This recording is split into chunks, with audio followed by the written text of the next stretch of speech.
Hi there everyone, I'm Lim An, who is currently taking a course, namely Reflective Practice in ESL Classroom.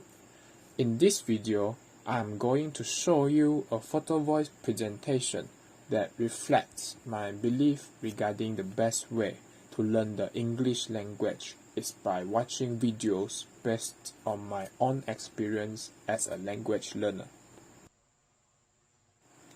So, this is me when I was a child.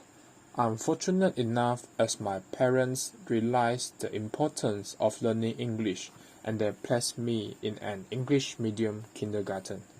Unfortunately, I have forgotten most of the things taught there, but I'm certain that I had learned a lot of basic knowledge that still serves as a foundation for me until now. However, I do have a strong impression about watching cartoons in English while we wait for our parents to fetch us after school. My parents were too busy with work, so I always spend my time watching those cartoons. One of the kindergarten teachers will usually sit with us and be our narrator, so we could understand the content better. For example, when the Mickey Mouse in the cartoon asks a question, the teacher will turn to us and seek our answers. Sometimes I will have the opportunity to watch English cartoons on television during the weekend as well, and I certainly enjoyed watching them.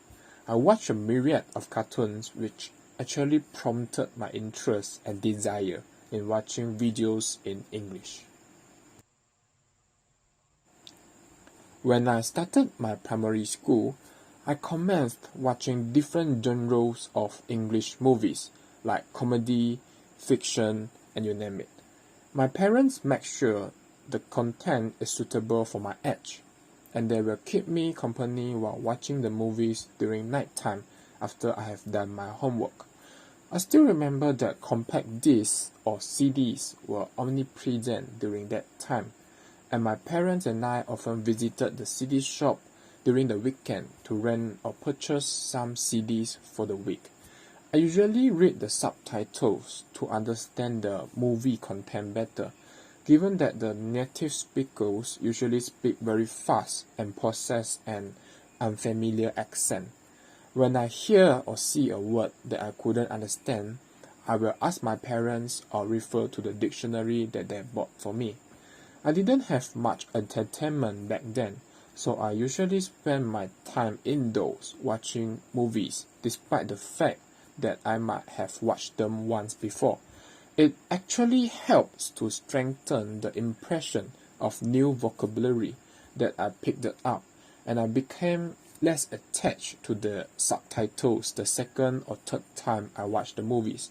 At this stage, I developed my reading skills as I have to watch attentively and read the subtitles at the same time with the help of my dictionary. I also learned to skim and scan while looking at the subtitles as I don't want to miss any mind-blowing scenes. When I became an adolescent, I began to spend more time watching YouTube videos and listening to pop songs.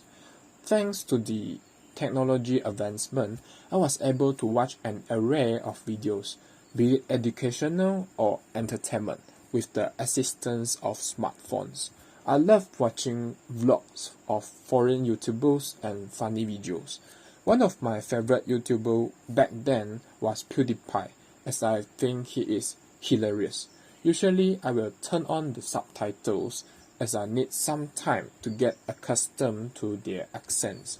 YouTube provides a platform for people around the world to express themselves, and most of them prefer the English language, which serves as the international language, which means their ideas have a higher chance to spread to a wider audience. In addition, like almost every single adolescent, I started to fall in love with pop songs. Thereby, I will actually follow the news of celebrities. Take for instance, I will watch their interviews on YouTube, maybe talking about inspiration of their songs or music videos. My personal favorite will be Ed Sheeran and Taylor Swift. I believe that this actually sharpens my listening skills as I watch the music videos and listen to the song.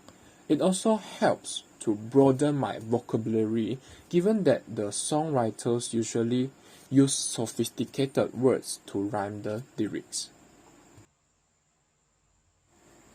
When I first started my tertiary education, I had a more flexible schedule and more leisure time to watch English videos or movies.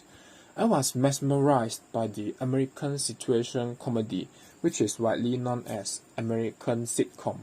I enjoy the euphoric ambience and I get to learn about American culture in a deeper manner. Besides, I'm able to pick up phrasal verbs, proverbs, and idioms that are not learned or not common in the academic field. For instance, the picture over here shows some idioms that I kept in my Google Notes, which I refer from time to time.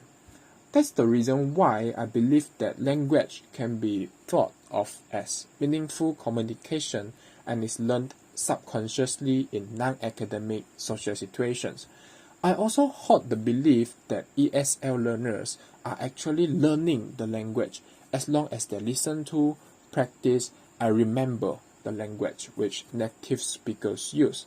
Furthermore, I also kept a notebook for unfamiliar words that I found in the sitcom. To illustrate, the word serendipitous stands for something that is discovered by chance in a happy or beneficial way. I learned that particular word from young Sheldon when he discovered the poster of electing a class president. Isn't it interesting?